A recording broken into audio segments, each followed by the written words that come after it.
Before we begin, here's how to earn continuing professional education credit for attending this session. Gain valuable insights by attending the podcast, then complete the assessment test to download your certificate. To do this, follow these simple steps. Click on the link in your description to access the session. Create a free account and attend the podcast. After the podcast, take the assessment test and download your certificate. It's easy, and it's free. We highly recommend checking out our subscription.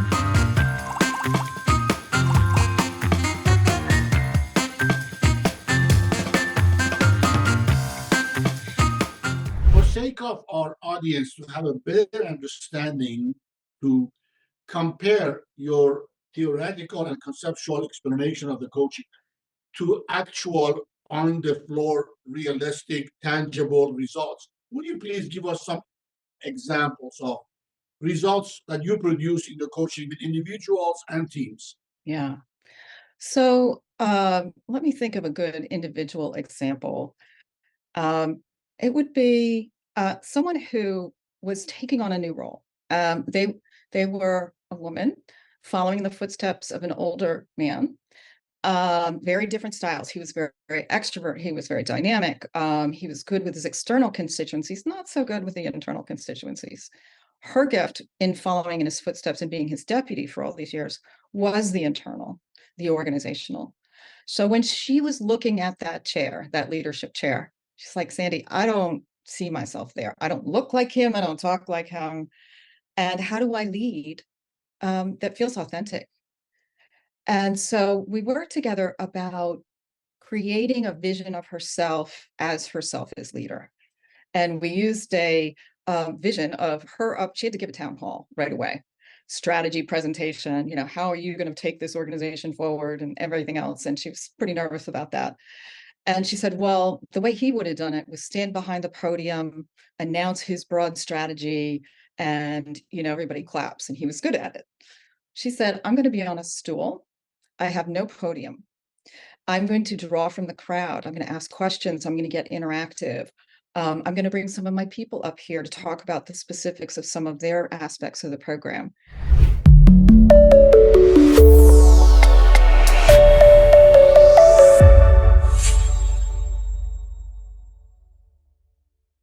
Welcome to HR Talk, Unpacking Trends and Talent Innovations podcast series. I am Behnam Bakhshandeh, and I'm co-hosting this episode with my friend and colleague, Dr. Aileen Zaballero. Today's topic is role and place of coaching in human resources from two primary perspectives, current practice and future trends. We are lucky to have a knowledgeable and experienced executive coach and business consultant, Ms. Sandra Stewart.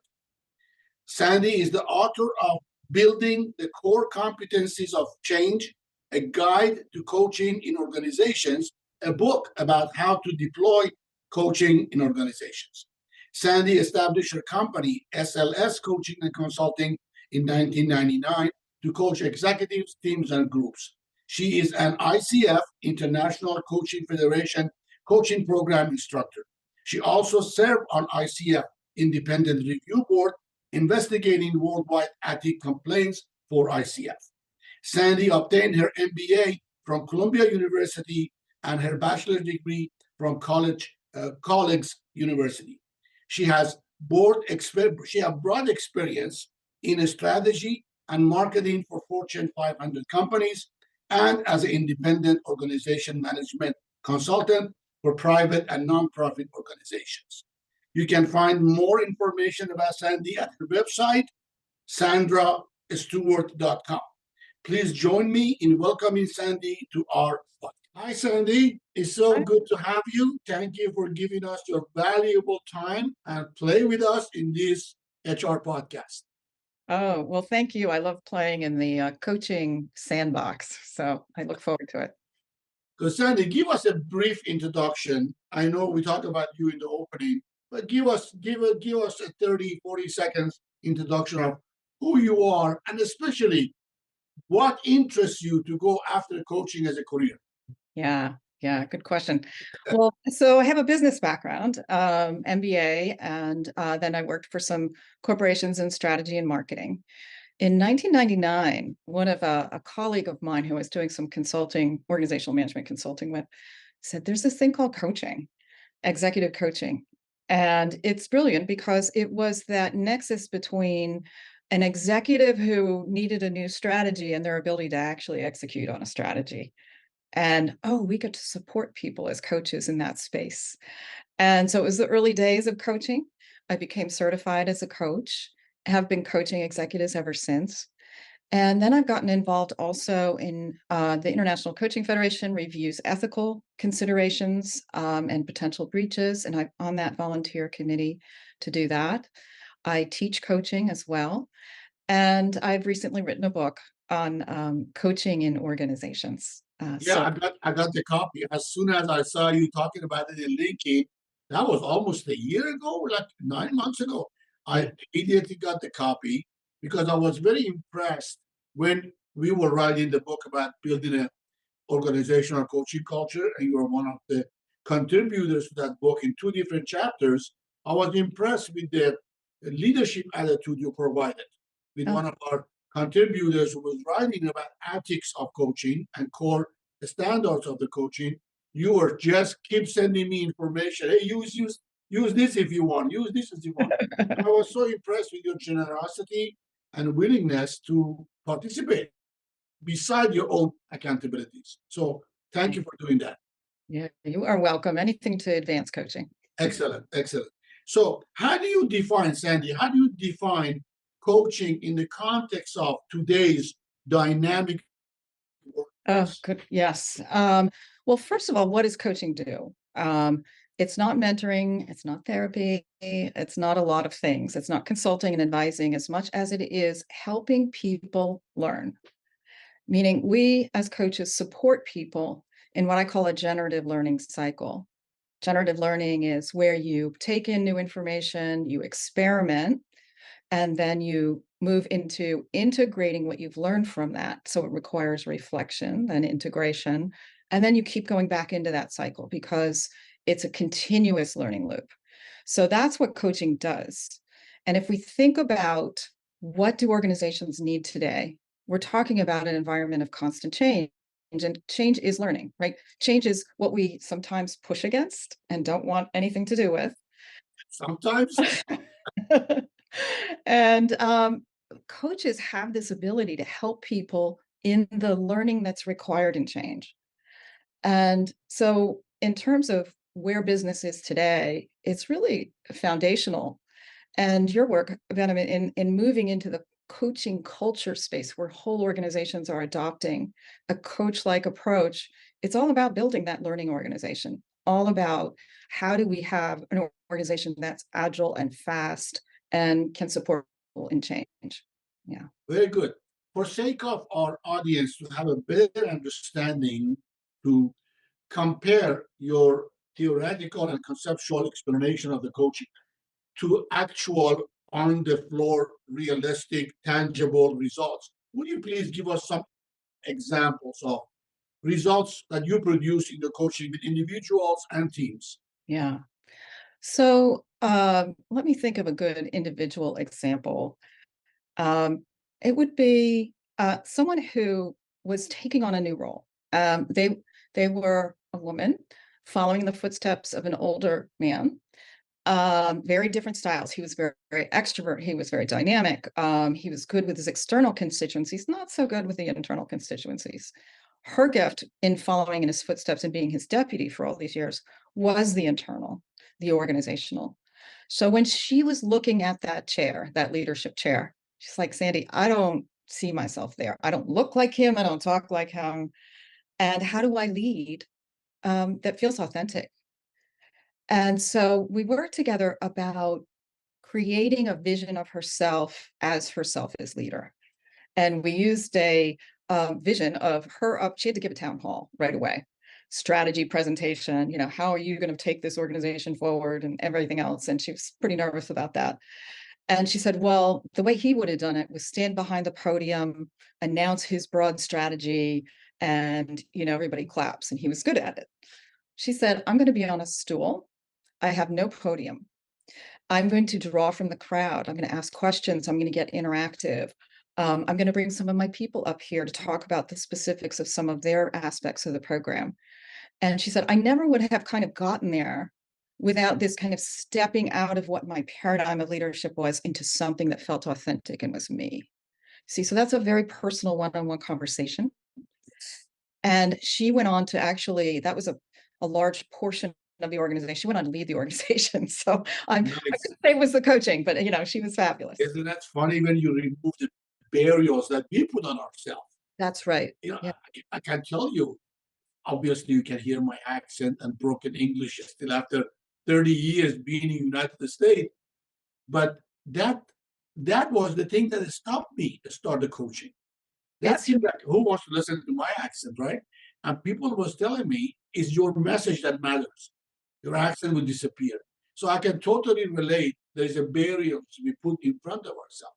Very nice. Sandy, what about teams or groups results?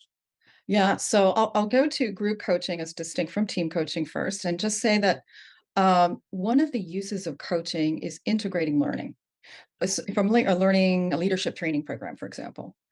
And so I'm working with an organization where after each learning module, we then have individual coaching with the participants and a group coach, meaning people from all over the organization, they're not a team, they get together to process what they're learning about the concepts that were introduced. So they did a financial acumen training process where they were more deeply able to understand all the factors in, the CEO level financial kind of acumen. And they were like, this was great. It's really enhanced my understanding, but how do I use it? And so that's what we talked about, that integration and reflection part of the coaching, one-on-one. And then in the group, everybody came at it differently. So the group coaching, people were going, oh, you did that with your team then. So you took the financial acumen learning you had, and you actually retaught it to your team on some level, or looked at a business problem through that lens. And now we pulled a business problem actually that one of the group was having. And we said, if you look through it through the financial acumen lens of the key levers of a business, what do you see? How are you analyzing that? So we're still sort of training a little bit, but really is a conversation and learning from each other. So that's group coaching. And obviously you make some follow-up available to them, right? Yeah. And so the one-on-one was a nice way then to make it very personal, whereas the group was, wow, we can learn from each other. Yes. And that had the other ancillary impact of decreasing silos within this organization, which was an overall objective, right? Because now they knew who each other was, they trusted each other. Very nice. As you said, Sandy, you started your organization, your company, SLS Coaching and Consulting, 1999. So you are in the business a little bit more than 24 years. Yeah. Same as I started in 93. I'm an old man now. So how do you see, given you went through so many trends in last 2.5 decades, how do you see comparing the old approaches, old things, compared with the new trends that are coming out? Yeah. Left and right coming out. So how do you see some of the current trends in the coaching compared with the old ones? Do you want to earn CPE credit? Take this course of My CPE to earn free credit. Click the link in the description to get started. Well, the first trend is adoption of coaching, right? So when I started out in 99, people would ask me which sport I coached if I said I was a coach. And going into an organization to sell in coaching, it would be selling coaching itself. Like, what is coaching? Why should I have it? And now most organizations have internal coaches, external coaches, team coaches. I would say their approach, there are some that are highly sophisticated and strategic in the way they use coaching. And I'd say that's the future. Then there are others who are still kind of back in the beginning where it was, I have an executive that could use a coach, right? It depends on the culture of the organization sometimes, their receptivity and their ability to be strategic in their use of coaching. And I kind of see this direction, and certainly the book that you've just edited, Behnam, on adopting a coaching culture as really the future. I think more and more organizations are seeing the need for the core competencies that coaching brings to an organization, to integrate them so that they have learners inside their organization. We talk about Peter Senge from the learning organization back in the 90s. And I thought, that was brilliant, but there was an element of like, so how do you operationalize a learning organization? And I think coaching is, priming the pump. It's teaching people how to learn themselves, their teams and their groups and so forth. And now your leadership is learning coaching skills. And now we're talking coaching culture. And now we have a learning organization because it's the coaching skills themselves. Yeah. Yeah, which is bring to my follow-up question about this. How do you see these trends align with the evolving coaching culture, with a modern organization and new generation of employees coming in? Oh, yeah. The ages, I'm sure you dealt with them. This is something that I avoid like a plague, dealing with a bunch of 20 years olds. Because I see them as my children. My baby now is 33, right? My oldest is 43. And I see he's 20 years old, and I want to grab him and shake him. You don't know nothing. That doesn't work in coaching, right? So Apparently not. Yeah, it doesn't. So how do you see these new trends Yeah. impacting the evolving culture of organizations? Well, if you want good talent, good young 20-year-old talent, you have to make your organization attractive. And one of the ways in which organizations are making themselves attractive is by instituting coaching and coach-like behaviors, because it's about empowerment, attention to the professional development and well-being of people. So you teach your leaders those skills, great. But let me tell you a story about a software company in the UK. They wanted to solve a business dilemma that they had, which is they were hiring like crazy. They had a lot of young pups coming in, and they needed to catalyze their productivity because they wanted to be faster to market in the development of the software that they sold. So they thought, well, maybe we can bring in some coaches to integrate the learning, like we talked about before.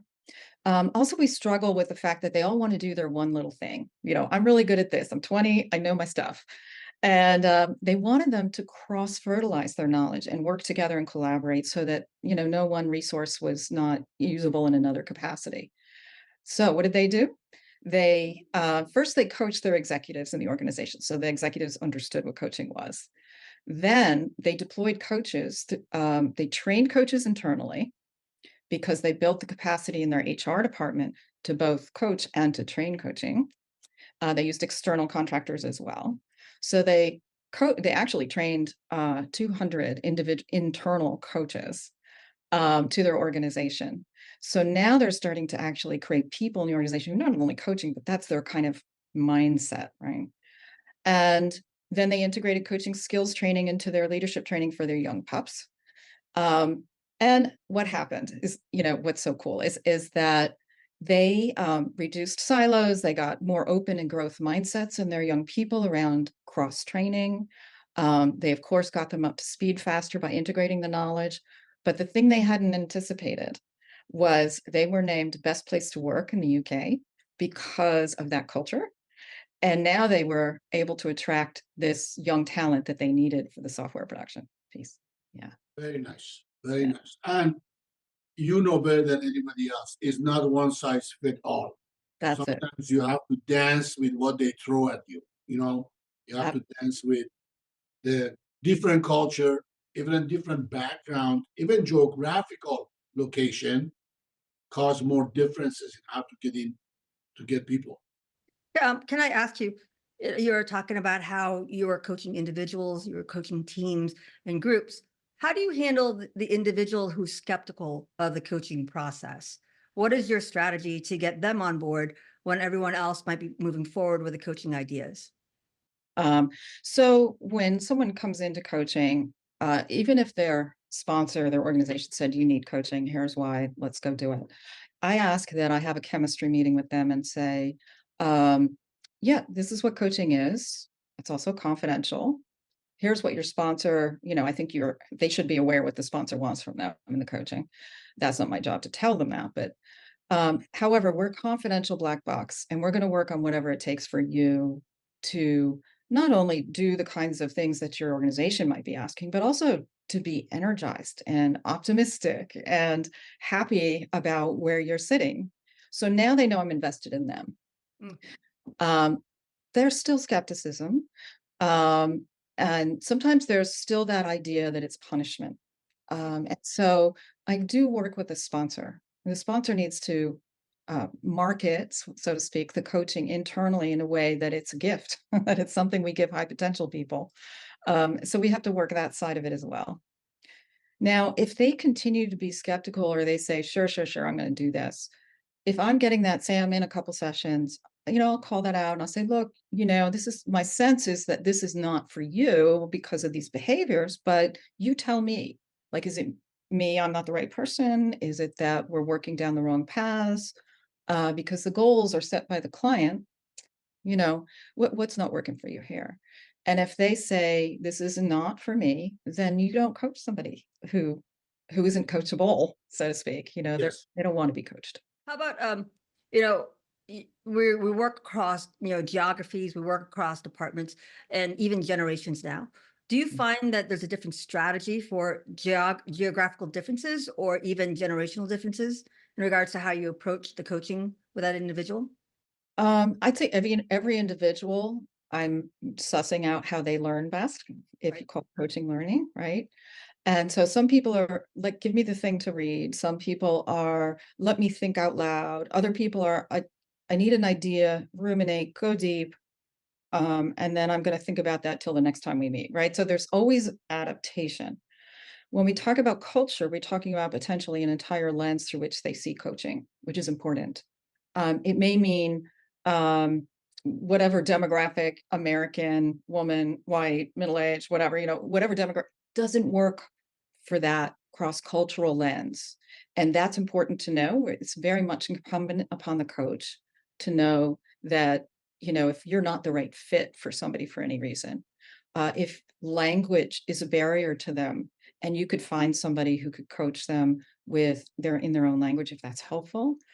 But the Tata Consultancy, they have massive coaching integration throughout, their global operation. And so the way that they handle the coaching is very similar across from India to Europe to the US. They do allow some local autonomy in how it's designed and then introduced. So I think that is also a piece of, how do you introduce the coaching and how do you frame it up? And some cultures where somebody like a coach might be seen as a directive kind of teacher as opposed to a partner in thinking. We have to be sensitive to things. Absolutely, absolutely. Your book, I'm going to read the title completely. Building the Core Competencies of Change, a Guide to Coaching in Organization. It's an excellent resource. Congratulations on publishing it. Can you elaborate on how specifically this can aid HR professionals in HR departments in developing coaching programs for their company? Yeah, so I hope what I've done in the book is to first be able to dig deep enough into what coaching is and some different frameworks to think about it through. So how do we handle mindsets and mental models in coaching, emotions and values? And that really distinguishes coaching from a lot of the other interventions, like, mentorship can go there for sure. It's just, we're all about it, right? So what is coaching? What can it do? Lots of case histories of individuals who are coached. Then in the back half of the book, I talk about, well, then what are the tools of coaching that we have if we are going to lead coaching programs in an operation and organization? And so we talk about the types of coaching, the tools of coaching, and then we talk about the process or the approach. So that is, how could you be strategic in the way that you design and deliver coaching in your organization? Access latest and trending CPE courses with my CPE's Unlimited Access subscription. Subscribe now. Very And good. lots of case histories, I think that's so powerful when you can hear the stories of different organizations that have put coaching into their organizations. Yeah. Within your years of experience working with especially organizations and businesses in different sizes.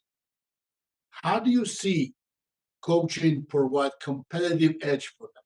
Because, bottom line, they want increase in productivity, increase in performance level, and increasing the bottom line profitability.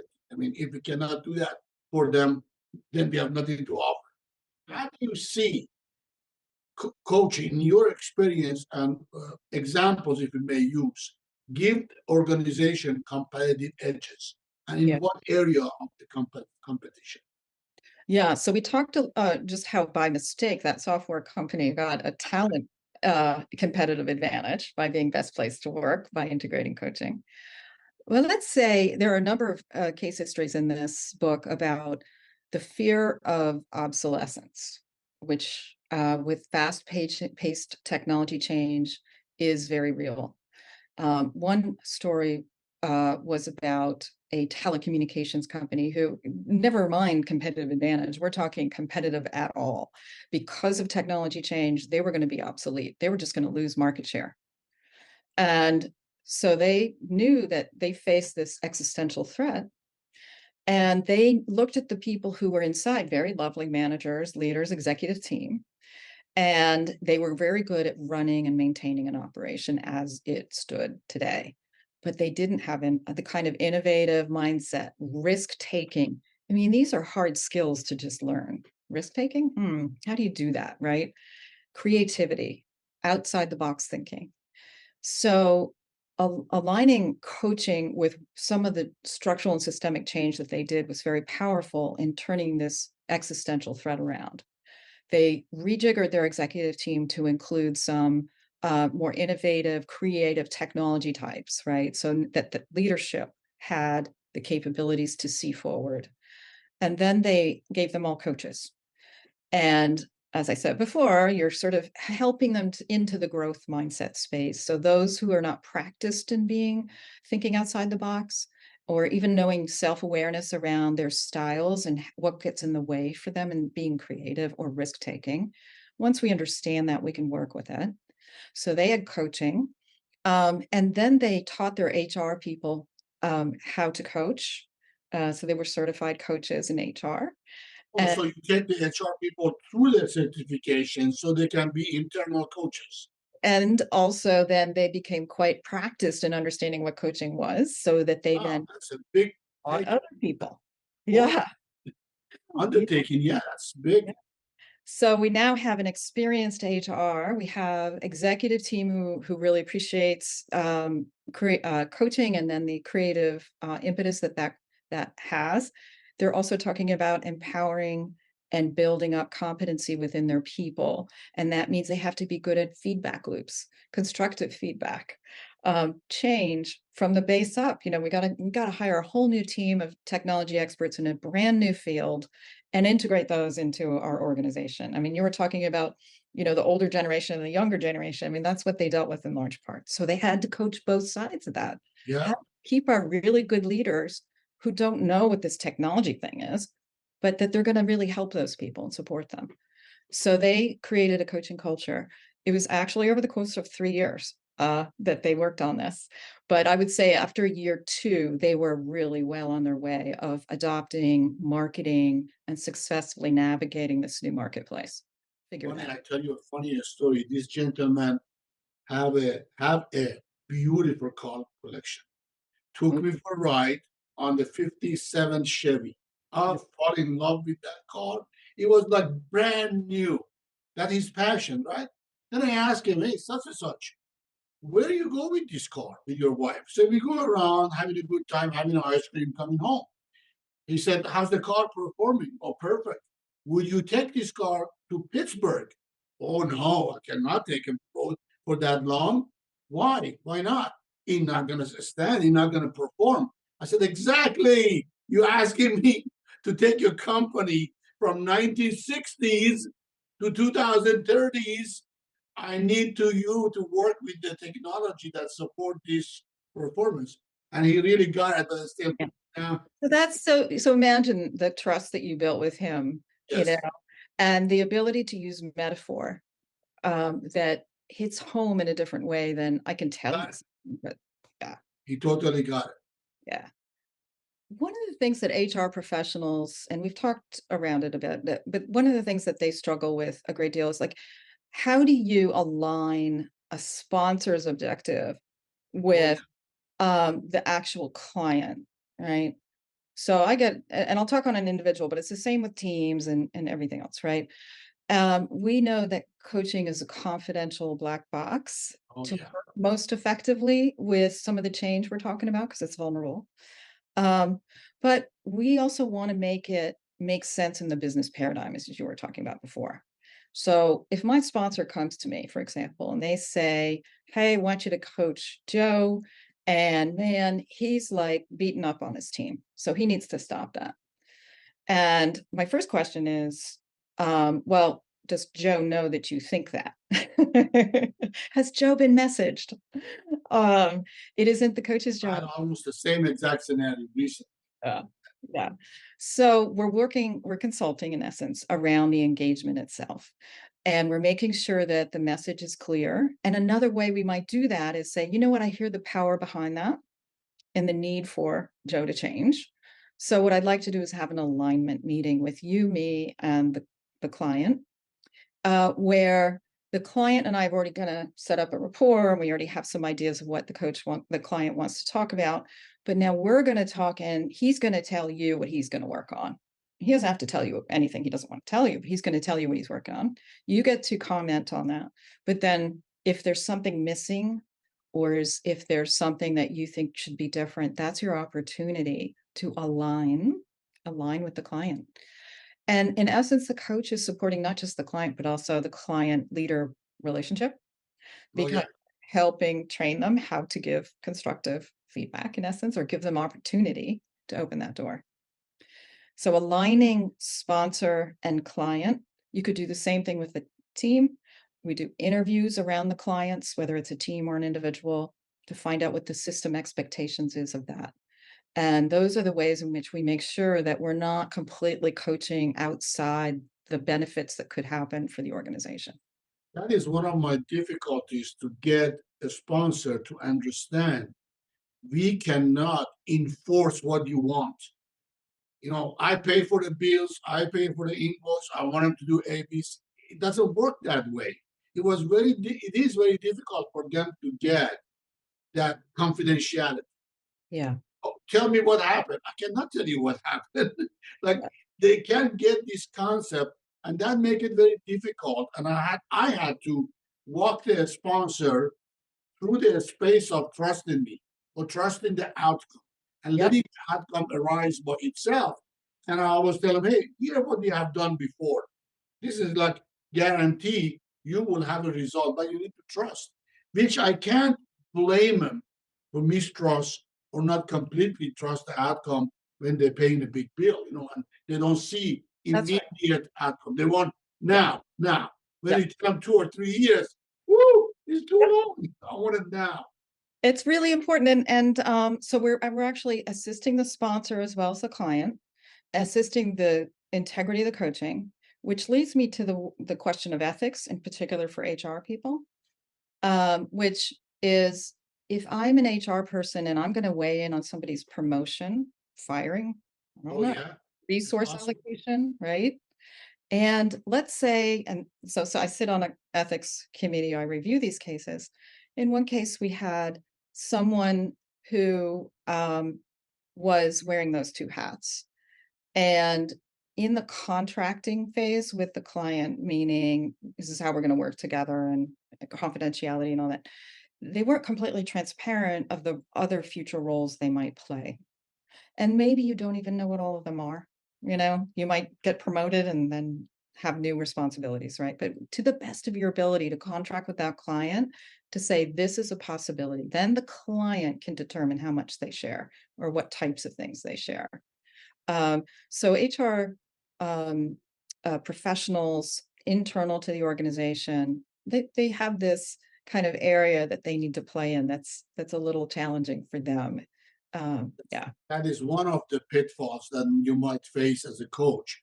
Is there any other pitfalls you can underline about between the HR department and legality of their position, which is, all the complaints come to HR. Between that and between producing the result, maybe even pushing a little bit usual, right?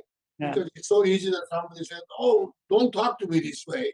Don't talk to me with that tone," or "You're not the boss of me." You don't tell me what to do. Have you had any experience on these pitfalls, and how you resolve them in case if you had any?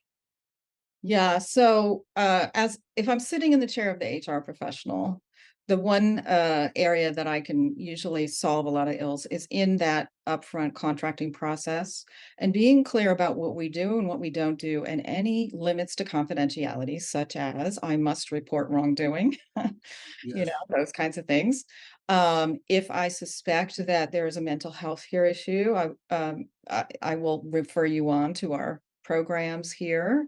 Those kinds of things, as long as you're transparent, they're good. But bias, bias is something that plays even without our conscious brain in the action. So if I'm an HR person coaching somebody and they're saying, we're going to shut down the HR department, I'm pretty vested. So I would like to be transparent once again. And I would say to my client, wow, this sounds like a big decision for you, one that I'm actually quite vested in. So what I would like to do is perhaps recuse myself from this part of our coaching and have you work with an external coach or somebody else, right? We're always just we have to admit that we all have bias. Oh yeah, but listen, I hate coach family members in one company. A small family business, right? When I Oh, say small, it can go to $10 million annually. But I try to avoid that like a plague. yeah. That husband and wife, father and son, mother and oh my God, cannot get them to really get the impact, negative impact of their family attachment. It's a very strong, it's a specialty area in coaching, and having had a family business experience, what some of the pitfalls are. I would recommend that you coach other people's families. Yes, yes, absolutely. You mentioned about contracting and being transparent with your clients. How do you ensure that you're not overpromising? A lot of times people have these huge expectations of this transformation from coaching. How do you, make sure that you're actually in alignment with what their expectations are with what you're able to deliver? Because we have contracting, which is how we're going to work together right up front. But within every coaching session, we are goal setting. So I might say to my executive client, you've got these 3 big areas you want to work. Great. We've got an agenda, so to speak, around the coaching. But every session that we meet, I'll say, so what did you take away from last time? Any new learning? What's going to be most powerful for you today? So now it's their job, because we're in a partnership. It's their job to bring the thing that matters to them. And now if I'm on some level, they're like, I still feel stuck after working with you, Sandy, 3 months, and I'm still stuck on the same darn problem. So, it's okay. Let's partner on that. I'm glad you told me. What other resources might be better for you? We can continue in the coaching for other issues, but maybe it's not me. What would serve you best? So I was talking to not meeting their expectations in the coaching, right? But if they have something they want from the coaching and I'm not delivering, we need to have that conversation of what they need, right? But if there's some sponsor who's saying this person's still really awful with their team after coaching with you, Sandy, I said, well, okay, we did the alignment meeting where you messaged that to them directly. We had our second alignment meeting where you said, I'm not seeing enough progress here. And now it's leadership's job to determine what they do with that. I can't make my client be somebody that they aren't willing to step into. Yeah. How about a lot of times you get you're hired by the sponsor to work with a particular executive or a group or individual. How do you avoid being the scapegoat? Because that happens quite a bit in consulting. I would imagine that happens also in coaching. Yeah. Yeah. I mean, you've got some pretty tough cultures out there where their whole paradigm around coaching could be, we're going to bring her in, and if she fails, it's her fault, right? I mean, that's how they deal with their people too. be careful as a coach who you work with, number Mm. one. You can only say so many times in so many ways that it's the client's responsibility for the outcomes. Um, and it's not fun to work in that culture. It's not fun to be considered the magic bullet. I don't want to be the magic bullet. I'm not. The power of my client's ability to come forward with solutions is awesome. I just need to help them in the thinking process to do it. It make a difference when they pull in their weight. Oh, That is something that we always set up on the beginning, that we are not walking on the water. You have to help as a senior manager, as a team. You have to support us to win with you, because we cannot do it alone. That key piece that you're talking about, that whole idea of the silver bullet, right?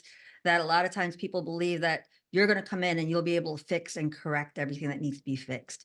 And if it's not, then at least we could say we did what we can and she just didn't carry her end E- of it. Even that as a premise is a tough one, right? I had a sponsor come to me and say, look, she's always been this way. It's really annoying people. So, I mean, this is our last ditch attempt before we fire her. Mm. I said, you know what? That's not me.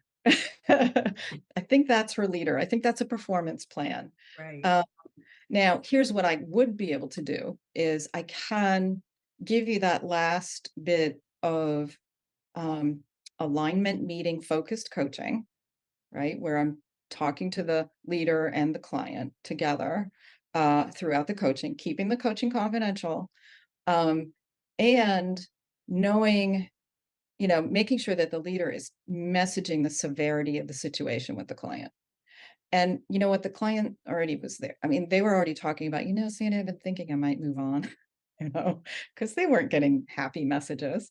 Right. And um, we're there to support that. If she wanted to talk about how to find the next position, probably it would serve, well, it did. It served both entities, the client and the sponsor. Very good. Sandy, the return of investment is big for any organizations, right? Return on investment, and especially HR, which is usually the host, bringing somebody like you to the organization. How do you measure? What is the metrics you use usually to present the success of the progress or undertaking, and how is it effective or not effective? So they can measure against their expectation, maybe, or what is in the contract. Yeah. So um, if they want to do interviews of their own HR department about my client. With the coaches, right? Sorry. So my coach needs to be better at X. My client. So now HR wants to measure exactly what this coaching is going to do. If they want to interview around those aspects of the client ahead, it's not me, it's them, and see the data from those interviews in the front. And then they're asking the questions they want to know about, the very things the return on investment they want to seek, right? So getting them clear, what exactly you think you can measure here, if that's what you want. You're welcome to do those interviews around my client. And then at the end of the coaching. So if I'm to do interviews with my client owns the results of those interviews, and they may be very highly encouraged to share those with a sponsor, but I'm not going to make it about measuring their performance in the coaching, because then they don't trust me. Yes, absolutely. Absolutely. And you may say also too, I asked, for larger scale coaching engagements, we're going to coach an entire level of management. My first question is why? Well, we knew it's a good thing. Okay, well, what are the biggest challenges you have at that level? Is there a way in which you're getting succession set up? Is there a way in which you're wanting to build specific skills around who they lead or whatever? So if you know why up front, that's your return on expectation data, right? Here's the clear expectations. So then we'll go measure on the back end. So we might see people measuring engagement of that level of management of the people below them. Are they more engaged? Because that's what we set up as an expectation up front. We might do 360s on certain types of decision-making behavior, do it on the back end. So the more you articulate the why up front and how you might measure that, that's going to be most helpful for proving results from the coaching. Absolutely. In our upcoming book, Building an Organizational Coaching Culture, that we had a privilege of having you writing 2 chapters on that book. You mentioned that coaching culture foster internal competencies. Could you expand on what you mean by that, please? Yeah. So what if we are coaching a leader or implementing coaching throughout an organization? So now it is a coaching culture. What is it we are engendering in terms of the competency and building the core competencies of change? I talked about it before. So here we're looking at partnership and empowerment, and we're looking at as a competency. Um, Goal setting, transformative goal setting. So really getting to root cause of a goal in what we're trying to change. So it's the human challenge side of the goal, right? Building safe learning environments is another competency of a coaching culture. And finally, creative and original thinking. So when I think the safety one is a really interesting one. And so how do you measure, how do you make that line from coaching culture to safe environment? Well, we haven't done a whole bunch of research on coaching itself, but we have observed some of the coaching skills and measured what happens to trust when you say deploy servant leadership. And what is servant leadership? It's empowerment and caretaking of the well-being of others, of your direct reports, for example. What happens to trust when you have servant leaders versus more directive leaders? Trust is higher. So now we can see the relationship between the coaching competencies and efficacy inside of these competencies in the organization. Very great. The last question, it just dawned on me. Fun question. Have you ever had a staff resign after got the coaching from you? I had that experience myself. Like they realized they don't want to work with this organization. They had a aha moment. They had a epiphany. Oh my God, I gotta go. Have you had that? And how do you handle it? Yeah, I mean, Behnam, they, as you well know, you are helping them to become the deciders of their lives. You're giving them Exactly. choices. And whereas they just didn't know that they had choices before, they suddenly realize they do. And they know their value better. They're more confident. I mean, this is just all these outcomes from coaching. What I find is, and I say it happened this morning in a coaching session, is um, that people want to talk about the possibility this isn't the right fit for them. And 90% of the time they stay in the organization. And I would argue that attrition is lower for those individuals who are coached. Why? Because we coach their stress.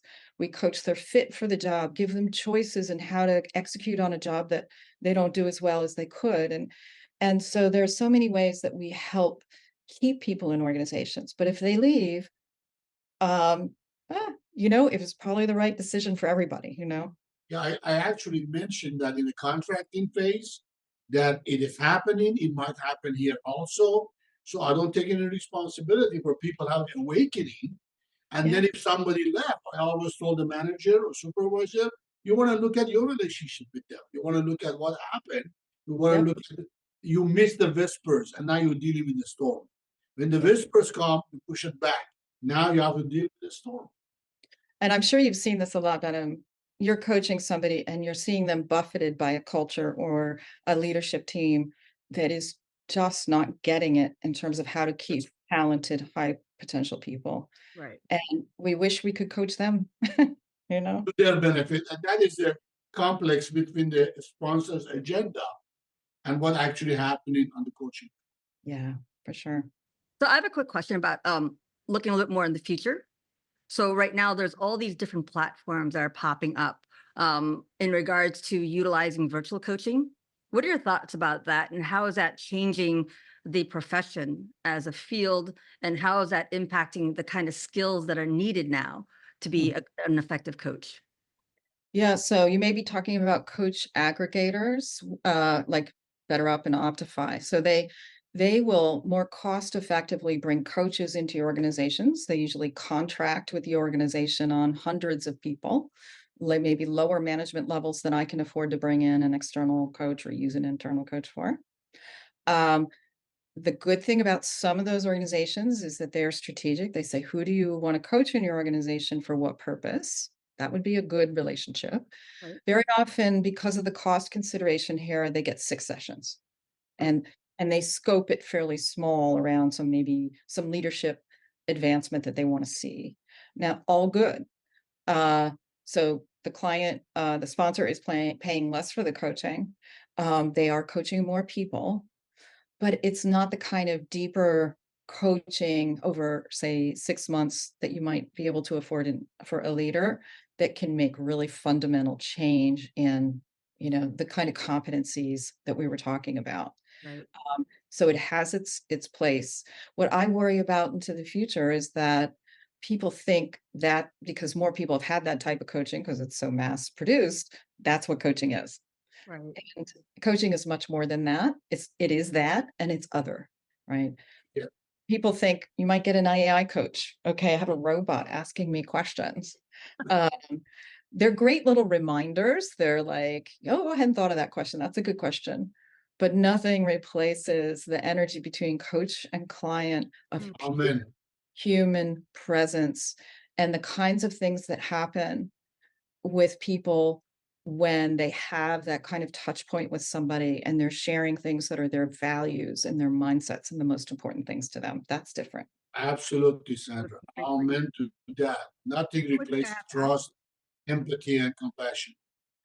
for somebody who's new into the field of coaching, or an organization that is implementing having more coaches, or somebody who's maybe in the field for a while, what recommendation do you have for somebody to stay abreast, to stay current, to stay connected, even if they have to use a virtual platforms? What recommendations do you have for them? Oh, I think it's one of the needs of all coaches is to stay like you're always learning. I've been doing this 20 years or 20 years, and I am still learning how to be a better coach. So there are so many resources out there. There are many coaching associations that you could become a member of. HR associations are now really deeper and deeper into the coaching piece and training on that. There's ways to volunteer as a coach. I know the ICF Best, so I'll speak to the International Coaching Federation. They have reciprocal coaching, they have continuing education credits, they have pro bono coaching aligned with the UN sustainability goals on most recently on education and creating pro bono coaching across the globe for teachers and schools. So there's so many ways that at the same time you're enhancing skills and knowledge of coaching, you can build community, make a difference in the world, and learn. Yeah. Fantastic. Thanks. Absolutely. We are end of our time. Sandy Stewart, thank you for your knowledge, your experience, and the contribution you did to this podcast. We certainly appreciate Oh, thank you so much for being here. What a joy. Thanks, Ben. it. Absolutely. Any last word from you, Aileen? I really value the things that you said, your knowledge, your expertise. I love the way that you align it a lot of times back to the organization, because a lot of times we tend to look at coaching from just the perspective of the personal, and we don't really are able to align to get into the ROI and what the true value of what coaching can really be. So I really appreciate you bringing that to the forefront of the way you approach coaching. So thank you so very much. Thank you. Have a good day. Access latest and trending CPE courses with my CPE's Unlimited Access subscription. Subscribe now.